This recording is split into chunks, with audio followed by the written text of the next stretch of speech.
Hi friends, நான் உங்க அன்மி freak வந்துட்டேன். நாம இப்போ சோலோ லெவலிங் சீசன் 5 எபிசோட் 14 பார்க்கலாம். அதுக்கு முன்னாடி என்னோட போன வீடியோ பிடிச்சி எனக்கு சூப்பர் தேங்க்ஸ் பண்ணாங்களோ, நான் இங்க ஸ்பெஷல் மென்ஷன் பண்றேன்.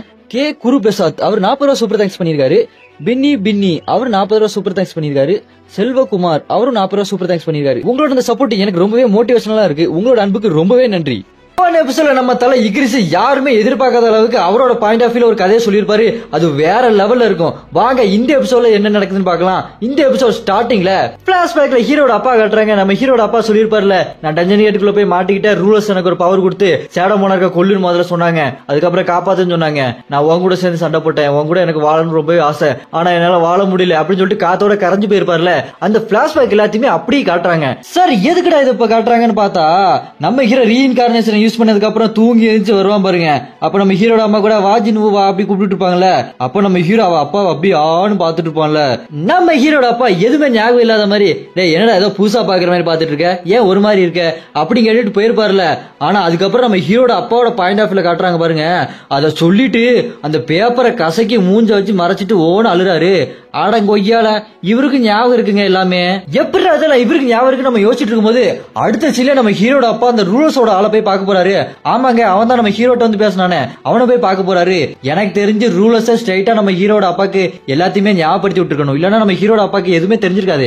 அடுத்து நம்ம ஹீரோட அப்பா அந்த ரூலர்ஸோட ஆள்கிட்ட பார்த்து கேட்பாரு, டேய் என்னோட பையன் என்ன முடிவு எடுத்திருக்கான் அப்படின்னு கேட்டவனே அந்த ரூலர்ஸோட ஆள் சொல்லுவான், ஷேடோ மோனார்க் அவரு இந்த உலகத்திலே வாழலாம் அப்படின்னு முடிவு எடுத்துட்டாரு. இந்த உலகத்துல அவர் வாழ்ற ஒவ்வொரு நாளும் ஒவ்வொரு நிமிஷமும் ஏன் ஒவ்வொரு நொடியும் அவரா செதுக்குனதா இருக்கணும்னு நினைக்கிறார் சார் அப்படி சொல்லுவானா. அப்புறம் சார் உங்க பையன் ஷேடோ மோனார்க்ன்றது உங்களுக்கு தெரியும்ன்றத நீங்க வெளியே காட்டிக்காம அப்படியே தான் இருக்க போறீங்களா அப்படின்னு அவன் கேட்டதுக்கு நம்ம ஹீரோட அப்பா சொல்லுவாரு, என்னோட பையன் தான் அது விரும்பலையே, அவன் யாருக்குமே தெரியக்கூடாதுன்றதுனால தானே அவன் என்கிட்ட கூட எதுவுமே சொல்லாம இருக்கான். அப்படி இருக்கப்போ நான் எப்படி அவன்கிட்ட பேச முடியும் அப்படின்னு சொன்னோன்னே அதுக்கப்புறம் அந்த ரூலர்ஸோட ஆள் சொல்லுவான், அப்பனும் புள்ளையும் ஒரே மாதிரி இருக்கீங்க சார். சரிங்க சார், இன்னும் கொஞ்ச நாள்ல நான் அந்த உலகத்தை விட்டு போயிருவேன்.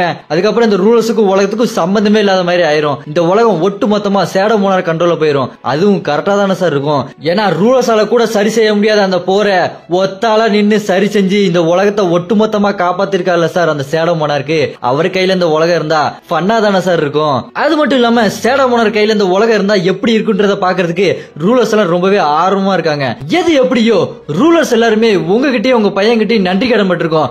உங்களுக்கு எப்பயாச்சும் ஏதாச்சும் உதவி தேவைப்பட்டுச்சுன்னா கண்டிப்பா எங்களை கூப்பிடுங்க, நான் உங்களுக்கு உதவி பண்றேன் அப்படின்னு அந்த ரூலர்ஸோட ஆள் சொல்ல நம்ம ஹீரோட அப்பாவை சொல்ல பாருங்க, ஓ அப்படியா, அப்படின்னா எனக்கு ஒரு ஹெல்ப் வேணுமே, என்னோட மெமரி எல்லாம் அழிக்கணும், இதுக்கு முன்னாடி நடந்த எல்லா விஷயமே எனக்கு மறக்கணும், என்னோட பையன் ஷேடோ மோனார்க்ன்ற விஷயமும் எனக்கு ஞாபகம் இருக்கக்கூடாது அப்படி நம்ம ஹீரோட அப்பா கேட்க அதுக்கு அந்த ரூலர்ஸோட ஆள் சொல்லுவான், கண்டிப்பா சார் பண்ணலாம் சார், ஆனா எதுக்காக அப்படி கேக்குறீங்க அப்படின்னு கேட்டோன்னே நம்ம ஹீரோட அப்பா சொல்லுவாரு, அது எப்படிப்பா, அவன் அவ்வளவு பெரிய ஷேடோ மோனார்க் அவ்வளவு பவர்ஃபுல்லான ஆளுனா நான் அவன்கிட்ட சாதாரணமா பேச முடியுமா, நான் அவன்கிட்ட பேசுறதும் பழகிறதும் வழக்கமான அப்பா பையன் மாதிரியே இருக்காது இல்ல, மத்த குடும்பத்துல எப்படி அப்பா பையன்லாம் இருக்காங்களோ அதே மாதிரி நான் இருக்கணும்னு நினைக்கிறேன், அதனால என்னோட மெமரி எல்லாம் அழிச்சிரு அப்படின்னு நம்ம ஹீரோட அப்பா கேட்பாரா. அதுக்கு அந்த ரூலர்ஸோட ஆளு கையில மேஜிக் லைட் மாதிரி ஒண்ணு பண்ணிட்டு இருப்பான். பண்ணிட்டு சொல்லுவான் பாருங்க, எனக்கு புரியுது சார், நீங்க சொல்றது புரியுது, நீங்க இந்த காபி ஷாப்பை விட்டு வெளியே போகும்போது உங்களுக்கு எல்லாமே மறந்துரும் அப்படின்னு சொல்லிட்டு அவன் எந்திரிச்சு போவான் பாருங்க. அப்படி போயிட்டே சொல்லுவான், உங்களோட எதிர்காலத்துக்கு என்னோட வாழ்த்துக்கள் சார், அப்பாவும் பையனும் என்னை போட்டு பாடா படுத்துறீங்கப்பா அப்படின்னு சொல்லிட்டு அவன் வெளியே போயிட்டு இருப்பான். அப்படியே கட் பண்ணா எங்க ஸ்கூல்ல காட்டுறாங்க, அங்க ஃப்ரெஷர்மேன் பார்ட்டி நடந்துட்டு இருக்கும். அங்க எல்லாம் பாட்டு பாடிட்டு ஆடிட்டு இருப்பாருங்க. கண்ணிமா ஆத்தி சந்தன கட்ட கீழே இருக்குது விளக்கமாத்து கட்ட அப்படின்னு பாட்டு பாடி கூச்சிட்டு இருப்பாங்க எல்லாருமே. அங்க பார்த்தா நம்ம ஜிங்க உட்கார்ந்துட்டு இருப்பான். வந்துட்டாயா எங்கயா போனான்னு பாத்துட்டு இருந்தேன், ஒரு வழியா வந்துட்டான். அவனும் ஒரு மாதிரி பதட்டப்பட்டு பயந்துட்டு உட்கார்ந்துட்டு இருப்பான். என்னடா அவனுங்க பாட்டுலாம் தப்பு தப்பா பாடி லூஸ் மாதிரி ஆடிட்டு இருக்கானுங்க, தெரியாம வந்து மாட்டிக்கிட்டனோ, எல்லாருமே இங்க லூஸ் மாதிரி தான் இருப்பானுங்க போலயே, இந்த ஸ்கூல்ல வந்து சேர்ந்தா பாரு அப்படின்னு சொல்லிட்டு ஒரு மாதிரி பயந்துகிட்டே பாத்துட்டு இருப்பான். அடுத்து சாப்பாடெல்லாம் பார்த்துட்டு, என்னடா இது டைப் டைப்பா சாப்பாடு வச்சிருக்கானுங்க, நான் பணக்கார குடும்பமாச்சாடா, இதெல்லாம் நான் பார்த்ததே இல்லையாடா, நான் எங்க எப்படி இருக்க வேண்டியவன் இங்க வந்து மாட்டிக்கிட்டேனே, ஐயோ ராமா இந்த கொசு தொலைலாம் தாக முடியலடா அப்படி யோசிச்சுட்டு இருப்பான். அப்ப ஒரு சீனியர் நல்லா மப்புல இருப்பான் போல, நம்ம ஜிங்கோ பக்கத்துல வந்து டக்குன்னு உட்காந்துட்டு, டே என்னடா ஒரு மாதிரி பதட்டமா உட்காந்துட்டு இருக்க, உன்னை யார் என்ன செஞ்சாங்க, மரண பீதியில இருக்க போல இருக்கு, நீ ரிலாக்ஸ் ஆக, நான் வேணா உனக்கு ஒரு கவிதை சொல்லவா, பெண்ணே பெண்ணே பெண்ணே எப்படி இருக்கு கவிதை அப்படின்னு அவன் கேட்க நம்ம சிங்கோவோ, அண்ணே நான் உங்களை சீனியர்னு பாக்குறேன், இல்லன்னா கெட்ட கெட்ட வார்த்தை திட்டிடுவேனே அப்படி சொல்லிட்டு இருப்பானா. அடுத்து அந்த சீனியர் சீனியரோ சரிடா விடுறா, நீ இந்த மாதிரி எல்லா சீனியர்ட்டும் ஜாலியால பேசாத, என்ன மாதிரி எல்லாரும் ஜாலியா இருக்க மாட்டாருங்க.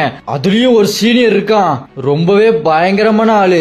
நீ அவனை பத்தி ஏன்ட்ட கேட்கறத விட வேற எவன்டையாச்சும் போய் கேட்டுப்பாரு. அச்சோ அவரா, அவர் பயங்கரமான ஆச்சு அப்படின்னு சொல்லுவாங்க.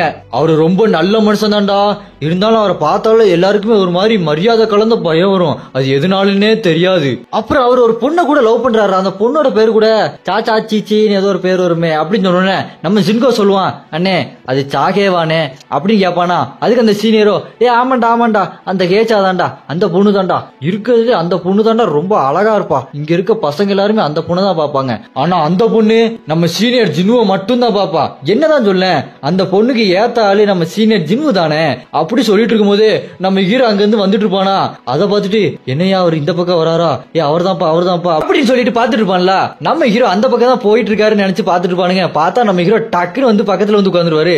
அதை பார்த்து அந்த சீனியர் மிரண்டுருவான், அண்ணே இவ்வளவு இடம் இருக்கு, அதெல்லாம் விட்டுட்டு இங்கதான் வந்து உட்காரணுமா, பரவாயில்ல உட்காருங்கண்ணே, இது உங்க இடம் உங்க ஏரியா, நீங்க உட்காருங்கண்ணே, எனக்கு கொஞ்சம் வேலையா இருக்கு, இதே கூப்பிட்டியாடா, வரண்டா சரி வரனே அப்படின்னு சொல்லிட்டு எஸ்கேப் ஆயிருவான். இங்க ஜின்கோவோ பீதியில உட்கார்ந்துட்டு இருப்பான். அப்புறம் நம்ம ஹீரோ கிளாஸ்ல எதோ ஊத்தி இந்தா குடி அப்படின்னு கொடுப்பாரா. அதை பார்த்துட்டு இந்த ஜின்கோ மிரண்டுருவான், ஐயோ நான் தண்ணியில அடிக்க மாட்டேனே, இவர் பாட்டுக்கு ஏதோ ஊத்தி கொடுக்குறாரு, நான் குடிக்கலன்னா அப்புறம் என்ன செய்வாரோ, இவன் வேற பயங்கரமான ஆள் அவரு அப்படின்னு சொல்லிட்டு இருந்தானே, என்ன பண்றது அப்படின்னு யோசிச்சுக்கிட்டே டக்குன்னு எடுத்து குடிச்சிருவான். குடிச்சதுக்கு அப்புறம் தான் தெரியும் அது ஜூஸ். அப்புறம் அவன் சொல்லுவான் பாருங்க, சீனியர் என்ன இது ஜூஸ் ஆனே, நான் வேற என்னமோ நினைச்சு பயந்துட்டேனே அப்படி சொல்லிட்டு இருப்பானா. அதுக்கு நம்ம ஹீரோ சொல்லுவான், டேய் உனக்கு நான் வேற ஏதாவது கொடுப்பானா, நீ ஜூஸ் தான் குடிப்பேன்னு எனக்கு தெரியாதா, என்னடா நினைச்ச என்ன பத்தி, அது மட்டும் இல்லாம நீ எதுக்கு என்ன சீனியர் என்னன்னு கூப்பிடுற, ஜின்முனே கூப்பிடுறா அப்படின்னு சொல்லிட்டு ஜூஸ் ஊத்திட்டு இருப்பானா. என்னதுன்னா அப்படி வாய போலப்பானா, என்னடா ஜூஸ் வேண்டாமா அப்படி கேப்பாரா. இல்லண்ணா ஜூஸ் ஊத்துக்குண்ணா குடிக்கிறேன்னு அப்படின்னு சொல்லிட்டு மைண்ட்ல யோசிச்சுட்டு பாருங்க.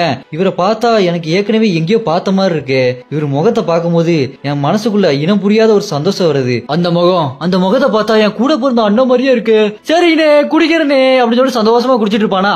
அப்படியே கட் பண்ணி சில நாட்களுக்கு பிறகுன்னு காட்டுறாங்க. அங்க நம்ம ஹீரோ ஸ்டைலா போன் பேசிட்டு நடந்து வந்துட்டு இருப்பாரு.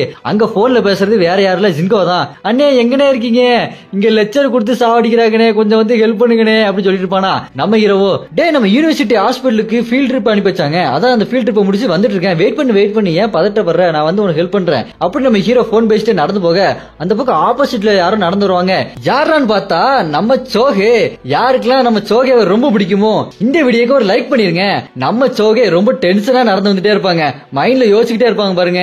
டாக்டர் எக்ஸாம் விட நர்ஸ் எக்ஸாம் ரொம்பவே கஷ்டமா இருக்கு, எவ்வளவு இங்கிலீஷ் வச்சிருக்காங்க, இவ்வளவு இங்கிலீஷ் நான் எப்படி நர்சிங்ல படிப்பேன், ஏன் இப்படி ஓவரா பண்றானுங்க, ஏன் நம்ம லாங்குவேஜ்ல வைக்க கூடாதா, இங்கிலீஷ் கடுப்பா ஆகுது அப்படி நம்ம சோகே கடுப்பாயி அப்படி பேசிட்டே வருவாங்களா. நம்ம ஹீரோ அப்படி ஆப்போசிட் நடந்து வந்துட்டு இருக்க.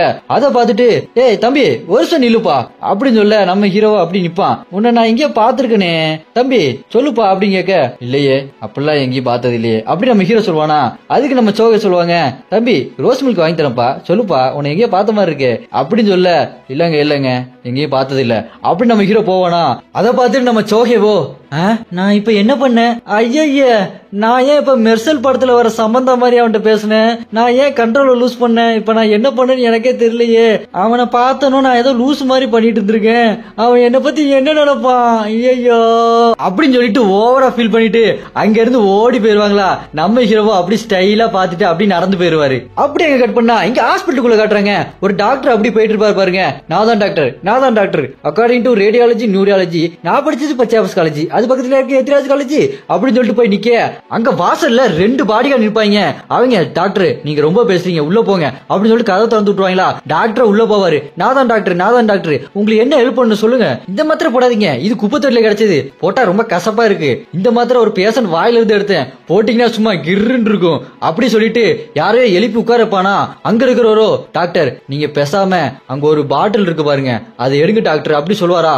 பார்த்தா அங்க இருக்கிறது எலிக்சர் ஆஃப் லைஃப், நம்ம ஹீரோ தான் வச்சிட்டு போயிருப்பான் போல. அடுத்து அவர் சொல்லுவார் பாருங்க, ஒரு பையன் திடீர்னு எங்க இருந்தோ வந்தான், வந்து இத குடிங்க, இது குடிச்சா சரியாயிரும், நீங்க இதுக்கு முன்னாடி நிறைய கஷ்டப்பட்டீங்க, நிறைய சண்டையில நிறைய மக்களை காப்பாத்திருக்கீங்க, இது உங்களுக்கான ரிவார்டு அப்படின்னு சொல்லிட்டு கொடுத்துட்டு போனா. என்னால நம்பவே முடியல, இவ்வளவு பாடி கார்டு இவ்வளவு சேஃப்டி எல்லாம் வச்சிருக்கேன், ஆனா அதெல்லாம் தாண்டி அசால்ட்டா வந்துட்டு போறான். எது எப்படியோ அவன் சொல்றதெல்லாம் கேட்கும் போது எனக்கு எங்கேயோ அவனை பார்த்த மாதிரியே தான் இருந்துச்சு, இதை நான் குடிக்க போறேன் அப்படின்னு சொல்லுவாரா. அதுக்கு அந்த டாக்டர், நான் தான் டாக்டர், நான் தான் டாக்டர், நான் சொல்றது கேளுங்க, எவ்வளவு ஒருத்தர் சொல்றான்னு கேட்டு அதை குடிக்க போறீங்க அப்படின்னு சொல்ல, அப்புறம் அவர் முகத்தை காட்டுவாரு பாருங்க. யாருன்னு பார்த்தா நம்ம சேர்மன் கோங்க. அவருக்கு உடம்பு சரியில்லாம சாகர நிலைமையில இருக்காரா. அப்புறம் அவர் சொல்லுவாரு பாருங்க, நீங்க இதை குடிக்க வேண்டாம்னு சொல்றீங்களே, நான் எத்தனை நாள் உயிரோடு இருப்பேன் அப்படின்னு கேட்க, அந்த டாக்டரோ நான் தான் டாக்டர், நான் தான் டாக்டர், இருந்தாலும் இந்த மாதிரிலாம் என்கிட்ட கேட்க கூடாது அப்படின்னு சொல்லிட்டு முடிச்சுட்டு நின்று இருப்பானா. அப்புறம் சேர்மன் கோ சொல்லுவாரு, நான் இன்னும் எத்தனை நாள் உயிரோடு இருப்பேன்னே தெரியாது, இந்த மருந்து குடிச்சு அது எனக்கு சரியாச்சுன்னா அது நல்லது தானே அப்படின்னு சொல்லிட்டு நம்ம சேர்மன் கோ அந்த மருந்தை திறந்து குடிச்சிருவாரா. குடிச்சிட்டு அந்த டாக்டர் சொல்லுவாரு, டாக்டர் நீங்க தான் டாக்டர், நீங்க தான் டாக்டர், கொஞ்சம் வெளியே போங்க, நான் ரெஸ்ட் எடுக்க போறேன் அப்படின்னு சொல்லிட்டு அப்படியே ரெஸ்ட் எடுப்பாரா. அப்படி தூங்கி எந்திப்பாரு. அப்படி விடியும், வெளிச்சம்லாம் அவர் மேல படும் பாருங்க. அப்படி சுருங்கி இருந்த தோலெல்லாம் அப்படி நார்மல் ஆயிரும். அவரோட வாடி போன முகம் பளபளப்பாயி அந்த நோயெல்லாம் விட்டு குணமாயிருவாரு. அப்படி ஜன்னலை பார்த்து ரொம்ப சந்தோஷமா சொல்லுவார் பாருங்க, அந்த பையன் சொன்னது ரைட்டு தான், இந்த மருந்து என்ன சரிப்படுத்திருச்சு, முதல்ல அந்த டாக்டரை வேலையை விட்டு தூக்கணும் அப்படின்னு சொல்லிட்டு நம்ம சேர்மன் கோ ஜன்னலை பார்த்து பேசிக்கிட்டு இருப்பாரா. அப்படி எங்க கட் பண்ணா இங்க டிராகன் மோனார்க்கு ஆன்டாரஸ காட்டுறாங்க. என்னடா நடக்குது இங்க, அவன் தான் செத்துட்டானே, சரி என்ன நடக்குதுன்னு பாப்போம் வாங்க. அவன் சொல்லுவான் பாருங்க, என் பேரு தான் ஆன்டாரஸ், நான் தான் முதலில் இருளில் இருந்து பிறந்த மோனார்க், நான் தான் king of dragon, monarch of destruction அப்படி சொல்லிட்டு நின்னுட்டு அடுத்து சொல்லுவான் பாருங்க, நான் பல நாளா இந்த டைமென்ஷனல் ரிஃப்ட்ல தூங்கிக்கிட்டு இருக்கேன், நான் முழிக்க வேண்டிய நேரம் வந்துருச்சு, நான் கண் முழிக்க போறேன், என்னோட சக்தியால இந்த உலகத்தையே ஆட்டி வைக்க போறேன் அப்படின்னு சொல்லிட்டு அங்க கட் பண்ணி நம்ம ஹீரோ கண்ணாடி பாக்குறத காட்டுவாங்க. பார்த்தா நம்ம ஹீரோ முதல்ல இருப்பான் பாருங்க, ஈராங்கான்ட்ரா அந்த மாதிரி இருப்பான், கண்ணாடியை பார்த்து முடிச்சிட்டு இருப்பான் பாருங்க. அடுத்துதாங்க ஒரு பெரிய ட்விஸ்டா வைக்கிறாங்க. அது நம்ம ஹீரோவே இல்லைங்க, நம்ம ஹீரோ உடம்புல இருக்குது அந்த டிராகன் மோனார்க் ஆன்டாரிஸ். அவன் சொல்லுவான் பாருங்க, நான் எங்கடா வந்திருக்கேன், இது என்ன உடம்பு ரொம்ப வீக்கா இருக்கு, பாக்குறதுக்கே ரொம்ப நோஞ்சானா இருக்கான், இவன் பேரு சஞ்சின் வு, இவன் ஈராங்கன்றா, உடம்பு ஃபுல்லா ஒரே அடியா இருக்கே, போய் அடி வாங்கிட்டு வருவான் போலயே, இவன் எதுக்காக இப்படி போய் அடி வாங்கிட்டு வர்றான், ஓ இவங்க அம்மாக்கு உடம்பு சரியில்லையா, இது சரிப்படுத்தணும்னு போறானா, என்கிட்ட இருக்க மேஜிக் வச்சு நான் அசால்ட்டா சரிப்படுத்திடுவேன் அப்படின்னு சொல்லிட்டு அவன் உள்ள நடந்து போயிட்டு இருப்பான். அப்போ போன் அடிக்கும் பாருங்க, அதை எடுத்துட்டு பேசுவான், டேய் யாரா அது அப்படின்னு பேசுவான் பாருங்க. அந்த பக்கம், டேய் ஏன்டா லேட் ஆகுது, நீ இன்னும் இங்க வரலையா, எல்லாரும் வெயிட் பண்ணிட்டு இருக்காங்கடா, ஏன்டா லேட் பண்ணிட்டு இருக்க, நீ ஒரு ஈராங்கன்று உனக்காக வெயிட் பண்ணுவாங்களாடா அப்படி அங்க ஒரு பொண்ணு கத்திக்கிட்டு இருப்பாளா. இவன் டிராகன் மோனார்க்கு கடுப்பாயிருவான், என்ன சொல்ற, நான் ஒரு டிராகன் மோனார்க்கு, என்ன பார்த்து என்ன தைரியம் இருந்தா நான் லேட்டா வருவேன் சொல்லுவேன், நான் எப்பவும் கரெக்ட் டயத்துக்கு வருவேம்மா, லேட்டா வந்தாலும் லேட்டஸ்டா வருவேன், ஆனா நான் லேட்டாவே வர மாட்டேன், கரெக்டா வருவேன்டா அப்படின்னு சொல்லிட்டு அவளோட லொகேஷன் எங்க இருக்கு நான் கண்டுபிடிக்கிறேன் அப்படின்னு சொல்லிட்டு அவன் மைண்ட் பவரை வச்சு அப்படியே அந்த லொகேஷனை கண்டுபிடிப்பான் பாருங்க. அங்க அந்த பொண்ணு போன் பேசிட்டு இருப்பா, என்னத்த கண்டுபிடிக்க போறேங்கிறான் அப்படின்னு சொல்லிட்டு போனை கட் பண்ணுவாளா. பார்த்தா பின்னாடி டிராகன் மோனார்க் இருப்பான், இப்ப சொல்லு நான் லேட்டா வந்துட்டேனா, சொல்லு புள்ள நான் லேட்டாவா வந்திருக்கேன் அப்படி முறைச்சிட்டு ஏப்பா பாருங்க. அந்த பொண்ணு பயந்துட்டோ, இல்ல நீ கரெக்டா இதுக்கு தான் வந்திருக்க அப்படின்னு சொல்லிட்டு பயந்து சொல்லிட்டு இருப்பா. அப்புறம் சீசன் 1 ஃபர்ஸ்ட் எபிசோட்ல வருவானுங்க பாருங்க, அவனுங்க எல்லாம் அங்க நின்னுட்டு சாப்பிட்டுட்டு இருப்பானுங்க, ஏ சஞ்சின் வாடா சாப்பிடலாம் அப்படின்னு சொல்லிட்டு ஒருத்தர் கூப்பிட்டு இருப்பானா. அதுக்கு அந்த டிராகன் மோனார்க்கோ, யாருவேன் இந்த ஜின்வுவோட ஃப்ரெண்டா லூசு பைய ஓடாகிட்டு அப்படின்னு சொல்லிட்டு அவன் அந்த பக்கம் போயிட்டு, டேய் காஃபி குடுறா அப்படின்னு கேப்பானா. அங்க இருக்கவனும், காஃபினா காலியாச்சு தம்பி, இங்க இருக்க ஒரே ஒரு காஃபி அதை நான் குடிச்சிட்டு இருக்கேன் அவ்வளவுதான் அப்படின்னு சொல்ல, அதுக்கு அந்த டிராகன் மோனார்க்கோ, குட்ரா நான் டிராகன் மோனார்க்கு எனக்கு காஃபி இல்லன்னு சொல்லுவியா அப்படின்னு சொல்லிட்டு காஃபியை புடிக்கிட்டு போயிருவான் பாருங்க. போய் அந்த பக்கம் நின்னுட்டு குடிச்சுக்கிட்டு, நான் ஒரு ஸ்ட்ராங்கான மோனார்க்குடா, இந்த மாதிரி வீக்கான பாடியில மாட்டிக்கிட்டே அப்படின்னு சொல்லிட்டு கதறிட்டு இருப்பானா. அதை தூரத்துல இருந்து ரெண்டு பேர் பார்த்துட்டு, என்னாச்சு அவனுக்கு போன ரைட்ல மண்டையில ஏதாவது அடிபட்டுச்சா, பைத்தியம் மாதிரி பண்ணிட்டு இருக்கிறான், இவனுக்கு கொஞ்சம் ஜாக்கிரதையா தான் இருக்கணும் அப்படின்னு அவனுக்கு பேசிட்டு இருக்க. அதை கேட்டுட்டு சோகேவோ, என்னாச்சு ஜின்வுக்கு மறுபடியும் அடிபட்டுச்சா அப்படின்னு சொல்லிட்டு கத்திட்டு வருவாளா. அதை பார்த்துட்டு அந்த டிராகன் மோனார்க்கோ, ஏன் இங்க இருக்கவனுங்க என்னை விட ரொம்ப அதிகமா கத்துறானுங்க அப்படின்னு சொல்லிட்டு பாத்துட்டு இருப்பானா. அடுத்து சோகேவா அவங்கிட்ட வந்து, சொல்லு ஜின்வு சொல்லு, உனக்கு எங்கேயும் அடிபட்டுச்சா, உண்மையா சொல்லு ஜின்வு அப்படின்னு சொல்லிட்டு பாசமா கேட்டுட்டு இருப்பா. அப்புறம் சீசன் 1 ஃபர்ஸ்ட் எபிசோட்ல வந்த மாதிரி அதே மாதிரி வந்து, நான் உங்களுக்கு எல்லாத்துக்கும் லீடரா இருக்கேன், உங்களுக்கு ஓகேவா அப்படின்னு அவர் வந்து கேட்க, எல்லாருமே ஒத்துக்கிட்டு ஓகேங்கன்னு சொல்லிட்டு இருப்பானுங்க. அடுத்து கேட்டுக்குள்ள போக ரெடியா இருப்பாங்களா. அப்ப நம்ம ஹீரோ உடம்புல இருக்க அந்த டிராகன் மோனார்க் சொல்ல பாருங்க, இதெல்லாம் அந்த ரூலர்ஸோட வேலை தானே, டஞ்சன் எல்லாம் ஓபன் பண்றது, ஆனா அந்த டஞ்சனுக்குள்ள ஒரு மோனார்க்கோட பவர் தெரியுதே, என்னது இது நடக்குது, நான் உள்ள போய் பாக்குறேன் அப்படின்னு சொல்லிட்டு எல்லாருமே டஞ்சனுக்குள்ள போவாங்களா. அங்க உள்ள போனோம்னா அந்த டிராகன் மோனார்க்கு வெறிகுண்ட மாதிரி இருக்கிற எல்லா மாஸ்டரையும் வெறும் கையிலே வெட்டி வீசிட்டு இருப்பானா. அதெல்லாம் துண்டு துண்டு துண்டா போயிரும். அத பார்த்துட்டு அங்க இருக்கவங்களோ என்னடா நடக்குது இங்க, அது சங்ஜின்வூவா, அவனா எல்லாத்தையும் கொள்றான், ஒருவேளை அந்த மாஸ்டர் எல்லாமே ரொம்ப வீக்கா இருக்குமோ அப்படின்னு சொல்லிட்டு பாத்துட்டே இருப்பானுங்க. அந்த டிராகன் மோனார்க்கோ இருக்கிற எல்லாத்தையுமே வெறும் கையால வெட்டி வீசிட்டு பேய் மாதிரி நின்னுட்டு பேசுவான் பாருங்க. அதுதான்ல வர்கீஸ், பார்த்தல்ல எல்லாத்தையும் எப்படி வெறும் கையால வெட்டி வீசின, வாங்களே நம்ம எல்லாருமே இந்த பக்கம் போலாம் அப்படின்னு அந்த டிராகன் மோனார் சொல்ல. ஆனா அந்த லீடரு சீசன் 1ல வந்த மாதிரியே ஓட்டு எடுக்கலாம்ப்பா, இதுக்கு மேல உள்ள போலாமா வேண்டாமான்னு ஓட்டு எடுத்துட்டு போய்க்கலாம், யாருக்கெல்லாம் போலாம் யாருக்கெல்லாம் வேண்டாம் கை தூக்குங்க ஓட்டு போடுங்க அப்படின்னு அவர் சொல்லிட்டு இருக்க. அதை பார்த்துட்டு அந்த டிராகன் மோனாருக்கு செம கடுப்பாயிருவான். என்னடா சொன்ன, இங்க நான் எல்லாம் உள்ள போலாம் சொல்லிட்டு இருக்கேன், நீ ஓட்டு எடுக்கலாம் சொல்லிட்டு இருக்கியா, இங்க நான் தான் முடிவு எடுப்பேன், அதாமலே வர்கீஸ் அப்படின்னு சொல்லிட்டு அவர் போட்டு தள்ளிடுவான். அவர் அவ்வளவுதாங்க குப்புற விழுந்து செத்துருவாரு. அதை பார்த்துட்டு எல்லாருமே மிரண்டு போயிருவானுங்க. என்னடா அவன் லூசு மாதிரி பண்ணிட்டு இருக்கான் அப்படி பார்த்துட்டு இருப்பான்ல. அந்த டிராகன் மோனார் கேட்பான் பாருங்க, யாருக்கெல்லாம் ஓட்டு எடுக்கணும்டா சொல்லுங்க, ஓட்டு எடுக்கணுமா அப்படி கேட்பான் பாருங்க. எல்லாருமே முடிச்சிட்டு இல்ல இல்லப்பா நீ போப்பா நான் பின்னாடியே வரோம் அப்படின்னு சொல்லிட்டு எல்லாருமே அந்த டிராகன் மோனாருக்கு பின்னாடியே நடந்து போயிட்டு இருப்பாங்க. பார்த்தா அங்க டபுள் டென்ஷன் வந்துரும். எல்லாருமே வெளியே நின்னுட்டு இருக்க அங்க இருக்க எல்லாருமே ஒரு மாதிரி பயத்துல முழிச்சிட்டு இருப்பானுங்க. அதை பார்த்துட்டு அந்த டிராகன் மோனார்க்கோ என்னடா அவனுங்க எல்லாருமே பயந்தாங்கோலிகளா இருக்கானுங்க அப்படின்னு சொல்லிட்டு அந்த கதவை அப்படி திறப்பான் பாருங்க. அங்க இருக்கிறவங்களோ சங் திறக்காதீங்க திறக்காதீங்க, அது ரொம்ப ஆபத்தா இருக்கலாம் அப்படி சொல்லிட்டு இருப்பானுங்க. ஆனா அந்த டிராகன் மோனார்க்கு எதுவுமே காதல வாங்காம அந்த கேட்டை அவன் கையாலேயே திறந்துருவான். அடுத்து அங்க இருக்க ஒருத்தனோட சட்டையை பிடிச்சி உள்ள தூக்கி வீசுவான் பாருங்க. அவன் பொந்துன்னு போய் விழுந்துட்டு டேய் என்னடா பண்ற, நான் பாட்டுக்கு செவனேதான்டா இருந்தேன், ஏன்டா இப்படி பண்ற அப்படி கேட்க அந்த டிராகன் மோனார்க்கோ என்னடா ஒண்ணுமே நடக்கல, நான் எதுவும் நடக்கும்னு பார்த்தேன் அப்படி சொல்ல அங்க இருக்க விளக்கெல்லாம் தானாவே எரிஞ்சிட்டு இருக்கும். அப்புறம் அவங்க உள்ள போய் பாப்பாங்க பாருங்க. அங்க அந்த கடவுள் சிலையை காட்டுவாங்க, பெரிய சிலையை காட்டுவாங்க. அதை பார்த்து எல்லாருமே மிரண்டு போயிருவானுங்க. இது என்னடா இவ்வளவு பெருசா இருக்கு, இதுதான் பாசா இருக்குமோ, இங்க என்ன நடக்குது அப்படின்னு சொல்லிட்டு முடிச்சிட்டு இருப்பாங்களா. அடுத்து நம்ம ஹீரோ உடம்புல இருக்க அந்த டிராகன் மோனார்க்கோ டேய் இங்க பாருங்கடா ஏதோ ரூல்ஸ் எல்லாம் எழுதி இருக்கு அப்படின்னு காட்டுவாரு. என்னடான்னு பார்த்தா அந்த ஆர்கிடெக்ட் அவன் கையில அந்த பெரிய போர்டு மாதிரி வச்சிருப்பான்ல, அதை பார்த்து அந்த டிராகன் மோனார்க்கு படிச்சிட்டு இருக்க இவனுங்களும் முடிச்சிட்டு இருப்பானுங்க. என்னடா இவன் பாட்டுக்கு இதை அசால்ட்டா படிச்சிட்டு இருக்கான் அப்படின்னு பாத்துட்டு இருக்க அந்த டிராகன் மோனார்க் படிப்பான் பாருங்க. அதுல போட்டிருக்கும் டேய் எல்லாரும் ப்ரே பண்ணுங்கடா, கடவுளை ப்ரே பண்ணுங்க, காதலுக்காக ப்ரே பண்ணுங்க, ப்ரே பண்ணுங்கடா, கடவுளுக்கு ப்ரே பண்ணுங்கடா, கடவுள்கிட்ட ப்ரே பண்ணுங்கடா அப்படின்னு போட்டிருக்குமா. அது அந்த டிராகன் மோனார்க் படிச்சிட்டு இருப்பான். அப்ப நம்ம சோகேவோ ஜின்வு ஜின்வு ஒரு நிமிஷம் அங்க பாரு ஜின்வு அப்படி சொல்லிட்டு இருக்க அந்த டிராகன் மோனார்க்கோ ஏ பொண்ணு மேல கை வைக்கிற வேலையில வச்சுக்காத, நான் முரட்டு சிங்கிள் அப்படி சொல்லிட்டு இருப்பானா. அப்புறம் அங்க பார்த்தா அந்த கடவுள் சிலை இருக்கு பாருங்க, பெரிய சிலை, அது கண்ணுல அப்படி நெருப்பு குழம்பு வரும் பாருங்க. அது அப்படி முறைச்சுக்கிட்டு கீழே பாத்துட்டு இருக்கும். அங்க இருக்கவங்க எல்லாருமே மிரண்டு போயிருவானுங்க.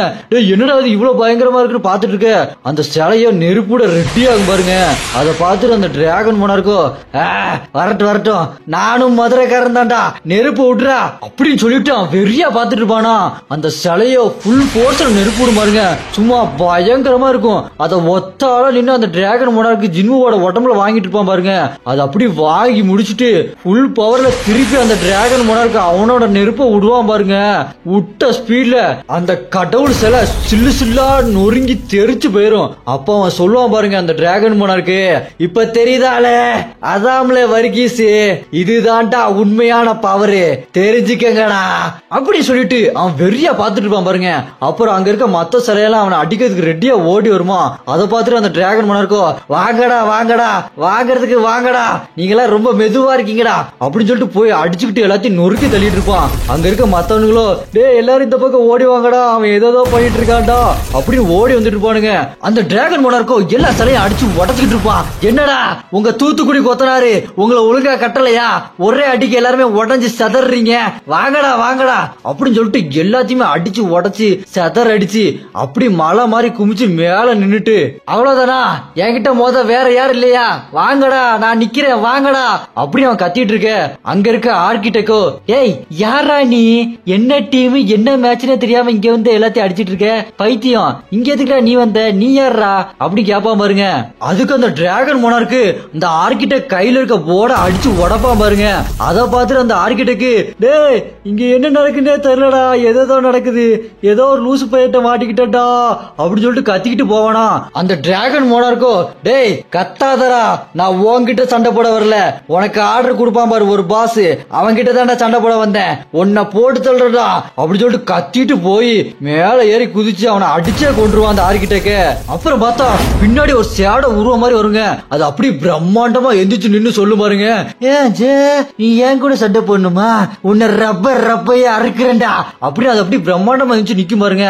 அதுக்கு அந்த டிராகன் மோனார்க் சொல்லுவான் பாருங்க, டேய் டிராகன்னா ஃபிளவர் நினைச்சியா, ஃபயர்ரா, வைல்டு ஃபயர், வாடா நம்ம 2 பேரும் போடுற சண்டையில இந்த உலகமே அதிர போகுதுடா, வாடா அப்படின்னு சொல்லிட்டு 2 பேரும் கத்திட்டு நேருக்கு நேரா போய் நிப்பாங்க பாருங்க. அப்புறம் என்னடா நடக்க போகுது அப்படின்னு பார்த்தா நம்ம ஹீரோ தூக்கத்துல இருந்து எந்திரிச்சிருவாருங்க. அட பாவிகளா, இது எல்லாமே கனவாடா. டேய் கனவா இருந்தாலும் ஒரு நியாயம் வேண்டாமாடா, இப்படியாடா கனவு காடுவீங்க. நம்ம ஹீரோ அப்படி தூக்கத்துல இருந்து எந்திரிச்சுன்னு சே என்னடா இது கேவலமான கனவு அப்படின்னு சொல்லிட்டு பாத்துக்கிட்டு முடிச்சிட்டு இருப்பானா. அங்க நம்ம இக்ரிஸ், பெல்லியனு, பெரு இவனுங்க எல்லாருமே பாத்துட்டு இருப்பானுங்க. என்னாச்சு நம்ம வாத்தியாருக்கு ஒரு மாதிரி இருக்காரு அப்படின்னு சொல்லிட்டு முடிச்சிட்டு இருப்பானுங்க. இத ஒரு வாட் இஃப் மாதிரி வச்சிருக்காங்கன்னு நினைக்கிறேன். இந்த டிராகன் மோனார்க் நம்ம ஹீரோட உடம்புல பூந்த மாதிரி காட்டினாங்க பாத்தீங்களா, அது மட்டும் தான் வாட் இஃப். அதுக்கு முன்னாடி நம்ம ஹீரோட அப்பா ஜின்கோ இதெல்லாம் காட்டினாங்க பாத்தீங்களா, அதெல்லாம் ஒரிஜினல் ஸ்டோரி. நீங்க கன்ஃபியூஸ் ஆயிக்காதீங்க. இந்த வீடியோ பிடிச்சிருந்தா சப்ஸ்கிரைப் பண்ணாம பாக்குறவங்க மறக்காம சப்ஸ்கிரைப் பண்ணிருங்க. நீங்க அமுக்க போறது ஒரே ஒரு பட்டன் தான், ஆனா அதுதான் சீக்ரெட் ஆஃப் மை எனர்ஜி. இதோட இந்த எபிசோட் முடியுது. யாருக்கெல்லாம் அடுத்த எபிசோட் வேணுமோ கமெண்ட்ல ராய்ஸ் அப்படின்னு கமெண்ட் பண்ணுங்க. அடுத்ததா நான் போடுற எல்லா வீடியோக்கும் கமெண்ட்ல வந்து சப்போர்ட் பண்ற நம்ம அன்மிஃபிட் ஃபேமிலி மெம்பர்ஸ் நான் இங்க ஸ்பெஷல் மென்ஷன் பண்றேன்.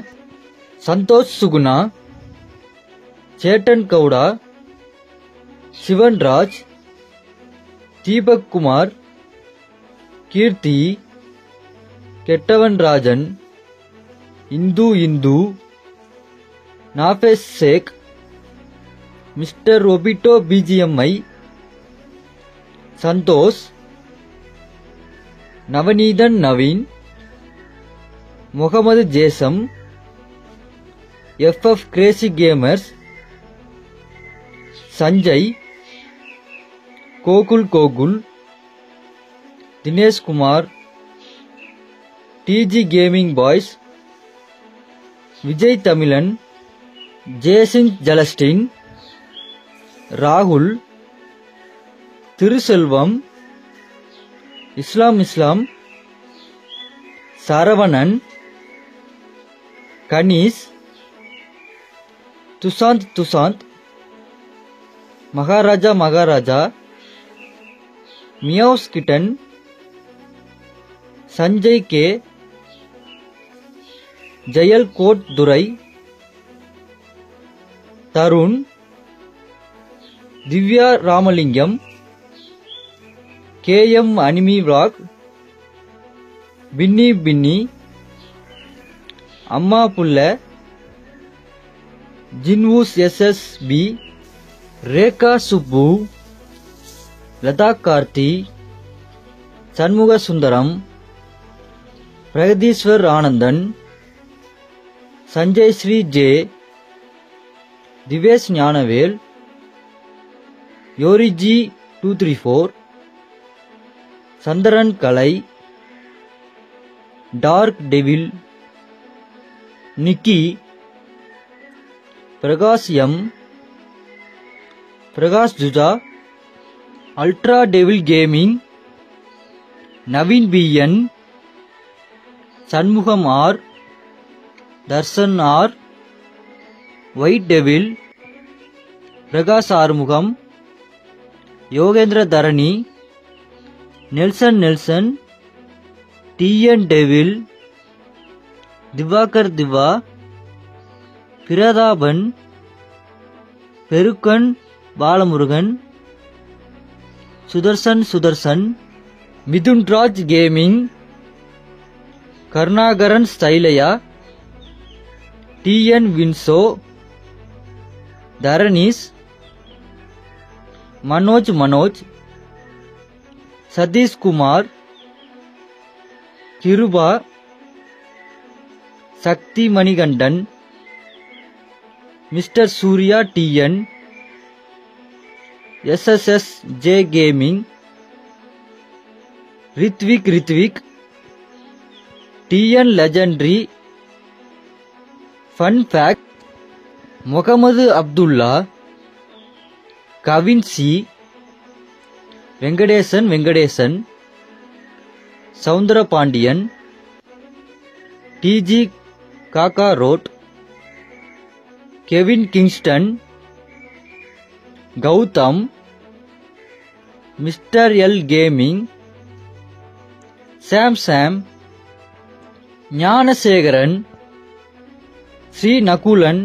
உங்களோட அந்த அன்புக்கும் ஆதரவுக்கும் ரொம்பவே நன்றி. இந்த மாதிரி தொடர்ந்து எனக்கு சப்போர்ட் பண்ணிக்கிட்டே இருங்க.